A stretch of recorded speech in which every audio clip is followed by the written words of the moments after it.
Brian, what's the one thing you would do differently if you could do it all over?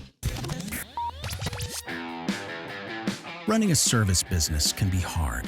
It is not unusual for business owners in industries like contracting, home repair, auto repair, business-to-business services like janitorial, IT and accounting, and many others to feel overwhelmed by all the priorities facing them at any given time.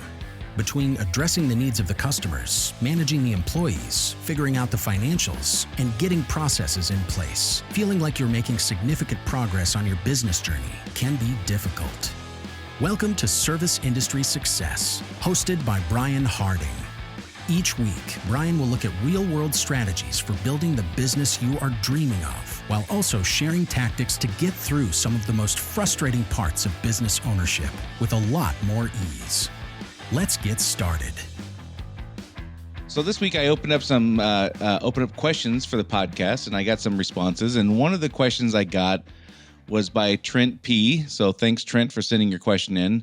And the question was, what's the one thing you would do differently if you could do it all over again? Now, generally, I don't answer these what's the one thing questions because I don't generally believe that there is one thing. I think that there's no magic bullet. There's no one key to success. There's no one thing that you can solve to make your business successful. Every business is unique. Every business owner is unique. Every mix of employees is unique. Every industry is unique. And every business is at a different stage in its growth. And so I don't generally buy into these what's the one thing kind of questions. But in this case, there is a one thing I would do differently if I could do it all over again. And it's probably not going to be what you think. Before I get to that, just want to let you know if you have questions you want me to address, I would love to. You can send those via direct message at facebook.com/service industry success. That is the URL to the page, Service Industry Success, my Facebook business page. And you can just shoot me a message on there and I'll be glad to answer the questions you send. So this is a great case of having knowledge. Having knowledge is one thing, and applying that knowledge is something completely different. So what I'm going to get into will kind of explain that. But before I get to my answer, there's one thing I need to explain, which I don't think I've done that on this podcast. And this is an idea that I got from a guy I worked for. I reported to this guy. He wasn't somebody who I really got along with all that well, to be honest with you. He didn't hire me. He kind of inherited me. This is when I was an employee. It was not my own business, but I was a general manager of a good size branch. We had about 63 employees. We were doing $8 million a year in revenue. This is back in 2006, 2007, somewhere in there. And like I said, he kind of inherited me. There were some changes in the organization, and he was not my biggest fan for sure, and I was not his biggest fan for sure. But he did tell me something or teach me something that I carry to this day with me. And this is the theory of the three-legged stool. And the theory goes like this. Imagine your business is a stool, and that stool is being supported by three legs. One is the company, obviously. And for business owners, small business owners, by extension, that is you generally also. One is the customer, and one is the employee. And if at any point one of those three legs of the stool breaks or gets weak or whatever, the stool is going to fall over. A stool cannot stand up on two legs. That's the idea. And so this three-legged stool idea really resonated with me, and it began to kind of shape how I addressed all things. And I really do think it's a critical way to think of things in a small business environment where you have to satisfy the needs of the customer, you have to satisfy the needs of the employee, and then you have to identify the needs of the company. If any one of those three needs are not being met, the stool will fall over. If the company's needs aren't being met, the business goes under, and then the employees' needs are not being met, and the customers' needs are not being met. If the customers' needs are not being met, the business will go under, and the employees' needs won't be met. And if the employees' needs are not being met, the customers' needs will not be met, and the business may go under as well there. So they're all interrelated, and there's not a single scenario I can think of where we shouldn't be asking ourselves if we're addressing the needs of the customer, the employee, and the company all throughout the process. So Um, that's kind of the premise that this one thing I would do differently is kind of built around. But it's not that one thing. I knew the three-legged stool theory. We believed in that 100%. Um, so that's not the one thing. I'll get to the one thing, but I kind of need to explain that before I get to it. Um, when we first started out, this is in 2011, we were we were at the beginning of kind of sort of coming out of the recession. We were in very much in the recession for another couple of years, but um, when we first started out, we were trying to market ourselves as a company who was revolutionizing the industry. And I will say, in many ways, I think we did in our market at least. Um, we didn't. I don't know if I'd say the word revolutionize, but we did change some things in how people operate, and we gave customers an option certainly that they did not have before, in the kind of company they could work for in our industry. So I'm very confident we did that. I don't know if I would say we revolutionized the industry, but our marketing, though, was trying to explain to folks how we were really trying to revolutionize the industry. And our marketing pieces, our websites, all kind of told this story about how we kind of had a list of grievances and how we were addressing those. Some were in how pricing was developed, some were in transparency, some were in communication, some were in employees being eager to suit the customer's needs. I mean, there was a ton of things that we were kind of addressing that our industry had not done super well. And but we were telling our story basically. And we struggled with marketing. We went through 5 or 6 different marketing companies. We wasted tens of thousands of dollars. At a point, we really didn't have the money for that kind of expense. And we never could really figure out why our marketing wasn't working. Once people got to know us, our close rate was fantastic. Our retention with customers was awesome. But the marketing, we just really struggled with that. And in the beginning, also, we had we started with 3 of us, and we had very clear dreams and ideas of what we were trying to build. We knew exactly what we were trying to build. We were going to build a very large organization like the one we all just come from. Aiming for roughly 60 employees. We kind of had it figured out. And we had very high hopes for our first few employees. These were people we liked, we trusted, we'd known in the industry for a long time. And our kind of pitch to them was, hey, help us build this thing. And in a couple of years, you're going to be like running the thing. You'll be the general manager, you'll be the sales manager, you'll be the operations manager, you'll be the whatever. If you help us build this thing, you guys are, ground floor level opportunity here. You'll be able to kick back and run the thing and help us manage employees when we get employees and things like that. And it just didn't land. That message just did not resonate with the first, I don't know, probably 6 or 7 employees we hired that we really had these high hopes for. One of them in particular, I'll never forget. We hired a salesperson, outside salesperson, which I say all the time is the hardest position there is to manage. An outside sales position is the freedom that people get becomes addictive, and their behaviors change, and all of a sudden they go from being a very productive employee sometimes to not so productive. They just get this freedom, and it's hard to manage that. So, but in this case, we hired an outside salesperson, and we could just tell that it wasn't like production wasn't working all that well as far as like his performance and things like that. And lo and behold, we find out a few months later after we'd hired him, I think right before we fired this individual, that he had gotten a second job. He was driving a limousine part-time during the day when he was supposed to be working for us. And that was that was an educational experience as far as being taken advantage of by employees and things like that.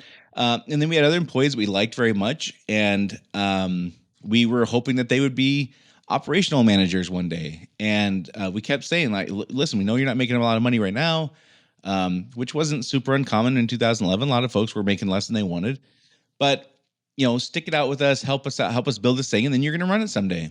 And that was kind of our message, and it just didn't land. We couldn't figure out why these people didn't believe in us, is what we thought. And I kind of got it. You look around at how many people in our industry had started their own business, and and either failed or had never grown it past 2 or 3 employees.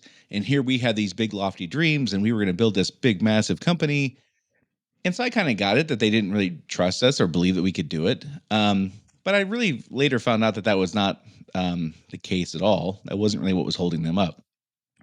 My point with all this stuff is in all these cases, we were doing what many companies do, which is selling based on what mattered to the company rather than what mattered to the customer or the employee.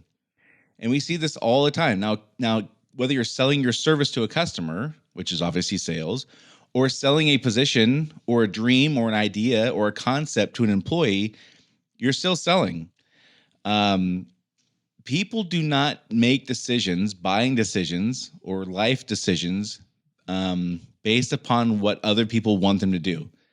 I think I talked about this a few weeks ago. If you were to go buy a car or a boat, you don't really care what's in it for the seller to get what they want. Like if you're selling a car, you don't really care if what their motivation is. You care about what your needs are as the buyer. And this is the idea that I now have come to grips with. And this is the one thing I would change if I had to do it all over again.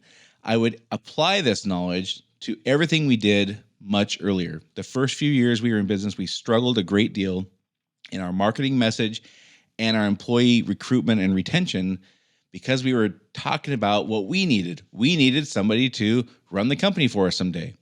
We needed somebody to buy from us. Those were the messages we had. And we were talking about our needs, and we couldn't figure out why that wasn't landing. Later on, we learned to develop what the customer's needs were and speak only to that. We learned to develop and identify what the employee's needs were and speak only to that. Once we did those two things, our world changed. Our growth went off the charts. Our retention, our recruitment, everything changed for us. Once we began to apply this knowledge that people by and large do things because they want to. That's just how we're wired. So let me give you a couple of examples of this. And I'm going to give you like extreme examples here. Let's just look at somebody like Mother Teresa. Mother Teresa, based on what I know, left a fairly wealthy family, wouldn't have had to work a whole lot and had a pretty good life, gave all that up and went to India and spent, 80 years or whatever, helping very poor people in orphanages and other instances, get through life. She dedicated her life to helping other people. Now, why would somebody do that? Well, the answer is because there's something in her that valued that. You couldn't take a person who didn't value that and coerce or talk them into doing that for 80 years. It just wouldn't work. They might do it for a while, a weekend, a week, a couple weeks, maybe a month. There's no way that somebody who didn't value doing that would do that work for 80 years. They just wouldn't. So if you look at a really altruistic idea like that, of somebody taking on this really great cause in life, why would they do that? Well, the answer is because there's something in her that really enjoyed it. She really valued it. And if she didn't have that internal thing that valued that, she wouldn't have done it at all, or certainly not for her entire life. Now, you look at the exact kind of opposite. Look at somebody like Gary Ridgway, the Green River Killer. Why did he do what he was known for doing? There was something in him that compelled him to do this thing. It was terrible stuff. I don't know how many people he killed, 40 or 50 or 100. I don't know how many it was, but he did awful things to people in vulnerable situations. And why would he do that? Well, something in him gained a feeling that he was pursuing, or he got some kind of benefit internally from doing these awful things. Now, I would argue that the overwhelming majority of the population fits somewhere on the scale between Mother Teresa and Gary Ridgway, the Green River Killer. In all cases, then, we are all compelled to do things based upon recreating a feeling we want to feel, or achieving a goal we want to achieve, or creating an environment we want to exist in, or work in, or live in. This is how we all make decisions. Other examples would be somebody like Muhammad Ali, arguably the greatest boxer ever. Great athlete, had to spend a tremendous amount of time training, didn't really like the training. He liked the talking and the promotion, and he liked the fighting. He did not like the training, like many athletes. That's not the most fun part. Um, Something in him compelled him to do this. So something in him, he valued being the best at something, or having a platform to speak, maybe in his case, or whatever it was. There was something in him that compelled him to do this. You could not take somebody who did not have that urge to excel or have a platform or be the best at something. If they didn't have that, you couldn't get them to do what Muhammad Ali had to do in training to achieve what he achieved. Same with like an Amelia Earhart, let's say, groundbreaker, pilot, first female, all kinds of stuff. If she didn't internally value that, she wouldn't have done it. And this applies to that person who has just a so-so or below average job, and you can't figure out why they won't take a better job to improve their lives. Something in them is compelling them to stay where they're at. Maybe they really prefer security and safety over money, or maybe they really prefer safety and security over risk, and they believe taking a different job, that even though that job might pay more and have better benefits and a better schedule, whatever, they're safer to stay where they're at, and they value safety, for example.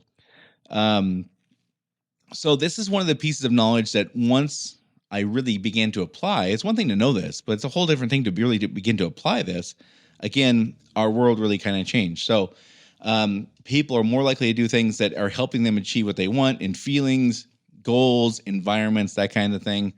And this is ultimately what led me to begin my version of the three-legged stool, which is to just begin flat out asking, what's in it for the customer, what's in it for the employee, and what's in it for the company. And these are not rhetorical questions. Specifically, what's in it for a customer to buy from us instead of brand X? Like we have to be able to specifically answer that question. What's in it for them to buy from me instead of somebody else? And one of the things that we often do, especially in service businesses, is we try to talk about workmanship or quality or craftsmanship. And unfortunately, that doesn't land with customers very often. They wouldn't have likely called your company out if they didn't believe it naturally or internally that you were capable of doing this job. But we spend a lot of time talking about craftsmanship and workmanship. Why? Because that suits our needs. It gives us credibility. It makes us look smart. It makes us look like we're competent. We enjoy that. However, that's not the customer's primary concern in most cases. They probably would not have called a company to come out and give them an estimate if they didn't think they were competent in doing the job. And if you're talking about workmanship and quality and skills, technical skills and things like that, what do you think your competition's saying? They're saying all the exact same things. I mean, do you really think you have a better electrician or HVAC tech than brand X? Do you really think you have better tools or trucks? If you're a carpet cleaning company, do you have better trained people? You might spend more time training, but is the customer really going to believe that you're that much better at the craft? No, they're probably going to believe that you know what you're doing unless you give them a compelling reason to believe that you don't know what you're doing. So this is one of the things we kind of fall into, is talking about things that the customers don't really worry about. They're not really worried about you not knowing what you're doing unless you prove to them they should. Companies also don't like to compete based on price. One of the things I hear most often from complaining business owners in service industries is that this customer is being cheap, or this customer doesn't value this, or they should know that if they buy based on price, they're going to get a crummy product and this and that. And my question is always the same. If you don't want to compete based on price, which I agree that none of us do, what's the compelling reason you're giving them to buy from you instead of brand X? And generally, it's either we talk about quality and workmanship and craftsmanship, which, again, if you took your competition and you line up your employees who do your trade or your craft or whatever, and you were to compare them to your top 5 competitors, they're going to have all-stars, and they're going to have okay, and they're going to have not so great, and you're going to have all-stars and okay and not so great, and it's going to be about the same. And if it's not about the same, the customer's not likely to believe it's really that different. So if we don't want to compete based on price, and the customer doesn't really believe that you're going to be all that much better technically than your competition, you have to give them a compelling reason to buy from you instead of brand X. So this is what I'm saying. What's in it for them to buy from you instead of brand X is not that you provide a quality product. Well, everybody's supposed to do that. And they think that everybody does that. And it shouldn't be, because we're the cheapest guys in town, because none of us want to compete based on price. So what are the other compelling reasons? What are the problems that they have? What are the hopes they have, the wishes, concerns, fears, needs, any of those things that you're addressing, and they would have a better experience buying from you instead of somebody else? If you can't answer those questions, you're going to struggle with this. That's just the way it is, right? Same thing with employees. We get frustrated employees don't do what we need them or want them to do. We oftentimes talk about, why don't they just get it? Why won't they just do the right thing? Why do I have to babysit this stuff? And if you ask what's in it for the employee to work for your company, and the answer is something like, well, they get a paycheck and they get benefits and we have a great environment. What would your competition say that's any different? They're going to say the same exact things. So what specifically is in it for your employees to work for you instead of brand X? And if you need them to do something, what's in it for them to do this thing? So if you need them to get on board with the process, or get on board with an idea that a concept that your company has, or an overarching goal or a specific goal, what's in it for them to do this? And if the answer is they get a paycheck because I told them to, because the customer needs it, just understand that it's going to take a lot more work to babysit that and to hold their hand through the process, because they're not addressing their needs. Therefore, they're less likely to do it, period. Now, I'm not saying you got to give them a bonus, and this isn't monetary, like, hey, let's give them a raise every time you roll out a new initiative. I'm not saying that. What I am saying is, if you ask the question, what's in it for them to do this? And your answer is something like, by doing this task correctly, John gets to feel like a hero. Or by achieving this particular metric consistently, Jill feels like she's supporting the team, which is a really big deal for her. Or Jeff believes that if he looks more credible when this process is followed consistently, because it produces the most consistent results, which makes him look like he's very competent and qualified, and that matters to him. Those kinds of answers are going to require much less babysitting, begging, threatening, whatever, to get compliance. If you can identify what need is being met by the person you're asking to do this, it's just, your life is going to be a lot easier. If your answer is they get a paycheck, that's what I told them to do, that's what the customer needs, okay, that's fine. You can take that approach, but it's just going to be more work for you to get it done consistently. So in the case of customers, we first got to determine who specifically we want to work for, and then always be asking, what are the customer's needs, fears, hopes, wishes, and concerns? In other words, what's in it for them to buy from us instead of brand X?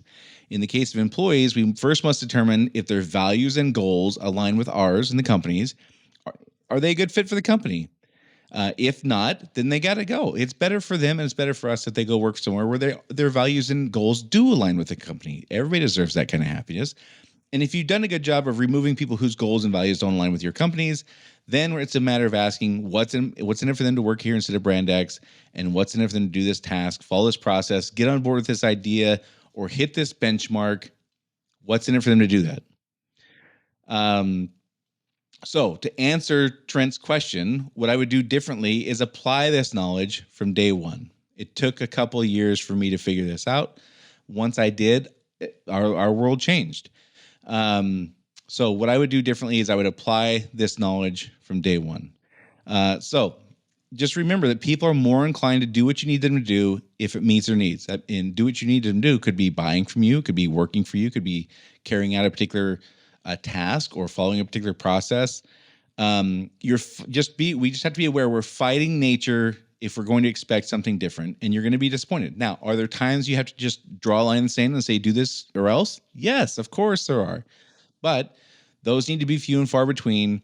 And we'll have a whole nother conversation another day about how to take that path. The majority of the time, though, we want people to do things because they want to.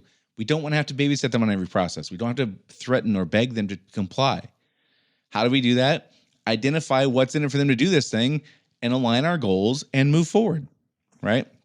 So again, with customers, we got to start out by asking, who do we want to serve? What are their needs, their hopes, their wishes, their fears, and concerns? And how specifically are we addressing those, or at least the one of those that matters the most to them?